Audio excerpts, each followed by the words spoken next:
I am from County Clare in Ireland, so it was natural for me to kind of choose that location. But there is this beautiful national park in northern County Clare. It's called the Burn. It is a stark limestone landscape. It's karst region. It has lots of caverns and caves. It's very rocky, and there's something just very magical about it. And it's one of my favorite places in the entire world. And I thought to myself, well, if I'm going to write a Gothic, this area kind of lends itself to the kind of spooky atmospheric vibes. And when it comes to why this story, why this time period, we as a people, we don't really talk much about the Great Famine, the Great Hunger, as it's called, on Girtha Moor. It's still to this day a serious trauma that we live through. It's something that we don't really talk much about. And when I moved to the United States in 2007, and I met a lot of wonderful people who identified with Irish heritage, it struck me that they didn't really have a whole lot of awareness, I guess, of Ireland in general, the culture, the people, and the history. So I thought, well, if I can write some, this book in particular, The Great Hunger, that time period, most people would have come to the States around that time. And I said, well, if I can give them some historical context of what their ancestors went through in an entertaining sort of way, then maybe they can learn a little bit and empathize a little bit and have a little bit of knowledge about it. Maggie has, when we first meet Maggie, she has lost everything.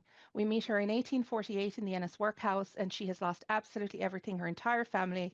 The only thing that's keeping her going is to live for spite at this point, and she is given I guess it's one of those too good to be true opportunities, where an aristocrat, Lady Catherine, arrives to the workhouse and offers her freedom and a bit of land in exchange for Maggie to impersonate Lady Catherine's dead daughter, to hoodwink some solicitors so Lady Catherine can continue to care for the villagers, that are in her care.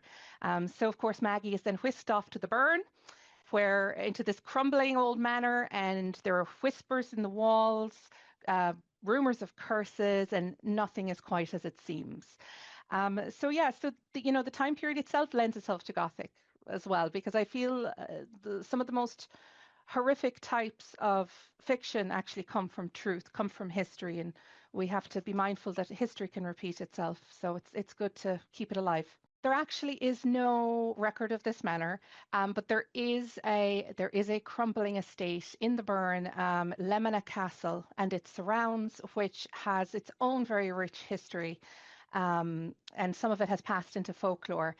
So I took the idea of Lemena Castle and transformed it into more of a 1600s mansion as opposed to something from the 1400s. And the house has to be a character in a Gothic. So it had to be almost breathing when you walked into it. There's a point where Maggie reaches the manor, and it almost feels like the doors are open to devour her, like there's stairs up. It's like a tongue rolled out in welcome. And there's something, the minute she steps into that mansion, there's something not quite right. Like, she's very much not afraid of the supernatural. There's at one point in the book she says, what is Ireland if not death's waiting room? So we're very familiar with ghosts and ghouls and things that go bump in the night. But starts to get feelings and starts to have almost um, hallucinations of one of her siblings that has passed, and she's upset, like, why haven't you come to me before?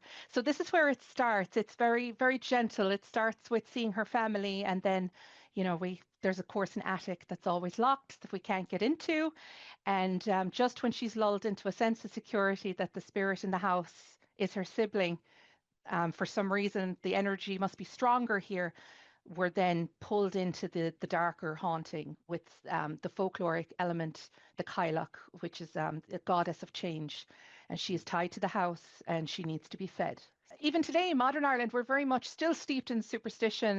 There was a highway being built in County Clare, and this protest was led by one of our chief storyteller in Ireland, Mr. Eddie Lenihan, to reroute the entire highway because it was actually going to bulldoze. They had to destroy a fairy tree in order to build this road, and he won.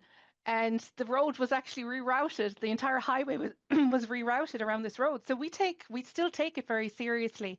I grew up with superstition around the puka in particular.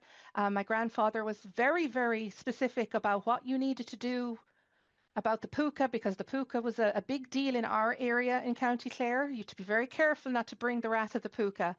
Um, but I do notice that some folkloric elements are a little more popular than others, or at least they've been done.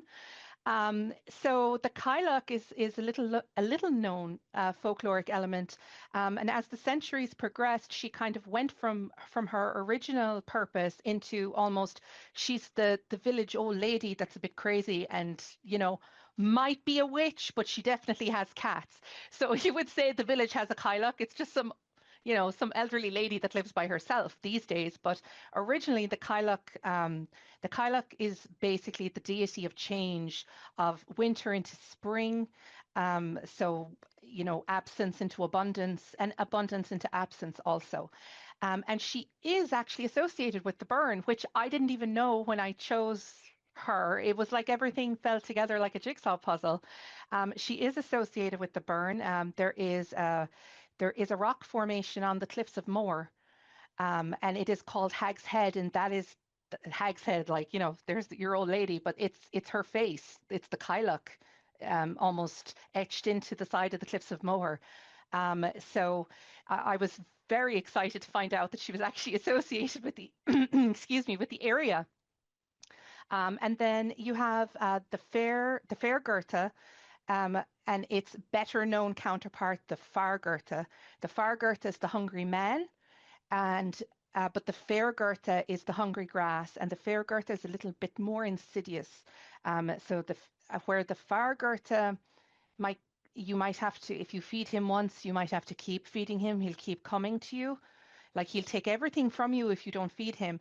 The fair Goethe, it infiltrates the land itself, and it brings with it famine, but it can also bring with it abundance. So the Fairgerta and the Kailak, they're both kind of either they give or they take. So I thought that they fit very well together, and something insidious bringing famine to the land was very much part of it fit into the plot, so that's why I chose the Fair Goethe. So I just want to introduce people to some new facets of Irish folklore, things you might not have heard of before, and I strive to do that in everything that I write. Maggie's background is that she was kind of the pet project for the lady of the manor, back before all of this devastation happened. So she was the pet project. Lady Grace taught her how to speak English. And she would parade her in front of her friends. Look, look, look, I've turned this savage into something civilized. So, Maggie very much knows how to comport herself when needed. So it kind of became, she was almost stepping back into her old role again, as she entered the role of Wilhelmina, but it almost had this metaphoric, because Maggie has been through so much trauma and she has blocked out a lot of her memories because she needed to preserve herself, like preserve her psyche so that she could just survive. In stepping into the role of Wilhelmina, she's basically taking a step backwards into the past. And of course, part of the entire plot is that she has to unearth all of these past memories that she has buried. So it's almost like stepping into Wilhelmina's shoes unlocks what she needs to unlock to feed the Kailak and, reach her goals.